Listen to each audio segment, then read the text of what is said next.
What do you get when you mix fraternal twins who share more than just a womb, a bitter great aunt who joined a convent for love and came back empty-handed, and a very hairy man offering a cold soft drink?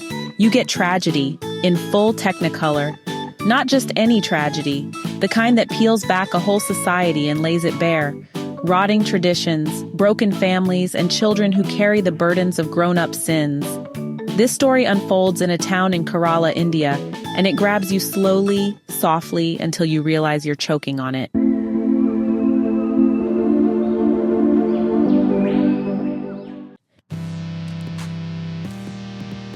Meet Estha and Rahel, twins, soul-bound.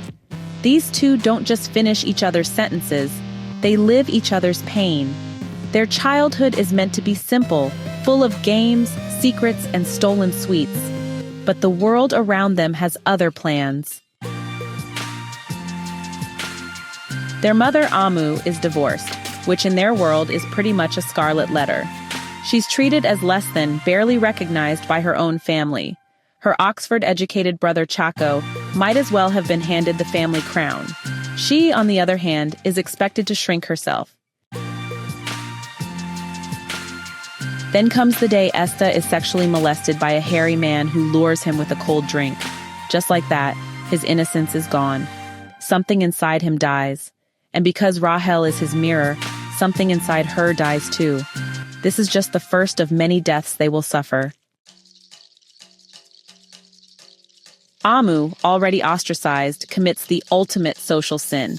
She falls in love with Velutha, an untouchable, the lowest rung on the caste ladder. But for Ammu, he is a man who listens, who loves, who sees her.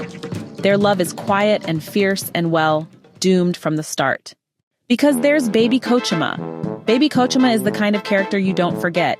She once converted to Roman Catholicism and joined a convent just to win the heart of a priest.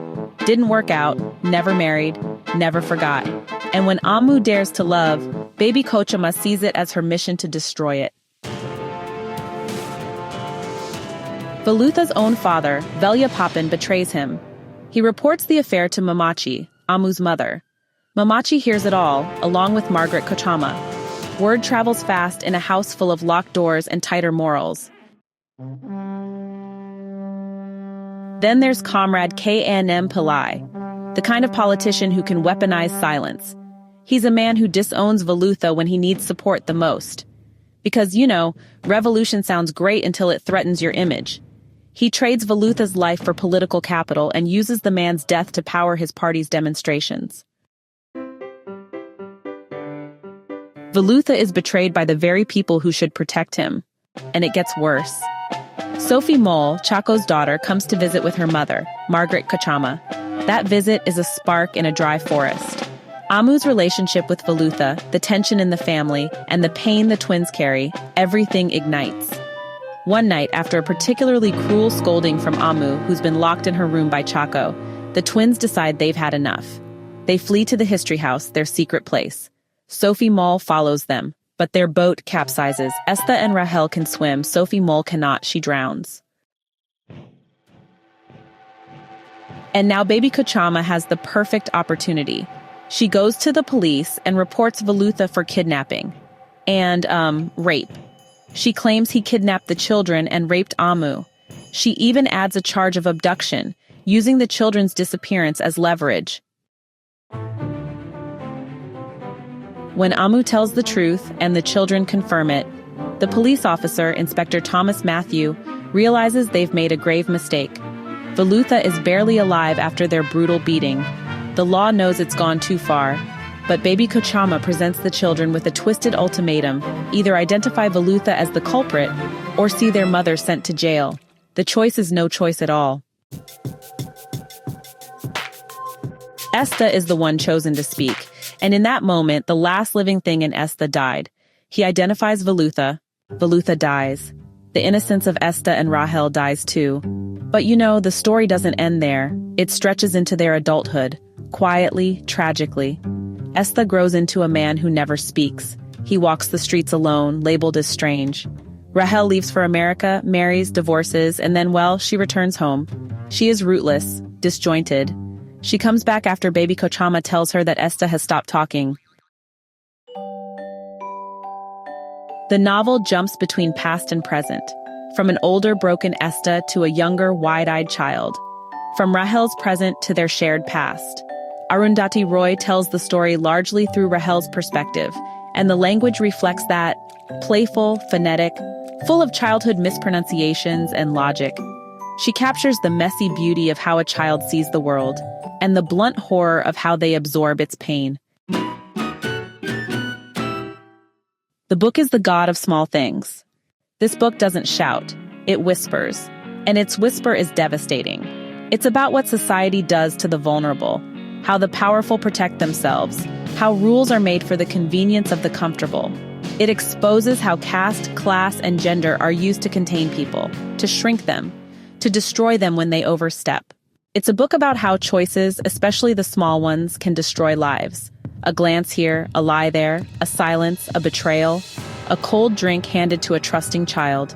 Each moment is a small thing, but together they crush something sacred. Estha and Rahel are collateral damage in a society that insists on preserving its image at any cost. And this society doesn't just hurt, it lies. Volutha is the best of them all, kind, skilled, loving, and yet he's considered expendable. He's betrayed not just by strangers but by his father, his political party, and the very children he protected, because that's how the system works. It eats the good ones first. The book also explores gender, how girls like Ammu are denied education because, well, Papachi saw no interest in educating a woman, and how mothers like Mamachi consider only their sons as real children. Patriarchal traditions don't just devalue women, they erase them. Chaco, the so-called progressive, is a perfect example of privilege dressed as revolution. He reads Marx and lectures the locals, but when it comes down to it, he lets his sister get kicked out of the house and sends her son back to the very father she fled from. Then there's baby Kochama, bitter, unmarried, unfulfilled, who takes her resentment and reshapes it into cruelty. Her sense of morality is less about justice and more about punishment. By the time you get to the end, what you're left with isn't just a sense of sadness, it's a quiet, aching rage. Because this is a story where almost every adult fails the children, where every institution, family, politics, religion, the law, is more concerned with appearances than people. Arundhati Roy wrote The God of Small Things as her debut novel. It was published in 1997 and went on to win the Man Booker Prize that same year. That success wasn't without controversy. The book was both praised and criticized, sometimes harshly. But that's exactly what happens when a story refuses to sit quietly. Since then, Roy has become known not only as a novelist, but as a fierce activist and political voice. But this novel remains her most haunting achievement, a work that blends lyricism with cruelty, innocence with decay. The God of Small Things is a book of tragedy, but it's also a mirror, showing us who we choose to protect and who we throw away. It asks hard questions, and it does not offer easy answers. It's a novel that lingers, not because of its size, but because of the weight it carries. Until next time, take care of the small things. They might be the only things that matter. Hey, thanks so much for hanging out with me today. If you're interested in diving deeper into this book, I've left some links down in the description. You can use it to grab yourself a copy and keep the adventure going. And if you're in the mood for more great reads, don't go just yet. Click on one of the videos popping up right now that I think you'll love. And don't forget to give this review a like, leave a comment, or even subscribe if you'd like to see more. Every bit of support helps us grow this little community of book lovers. See you in the next one.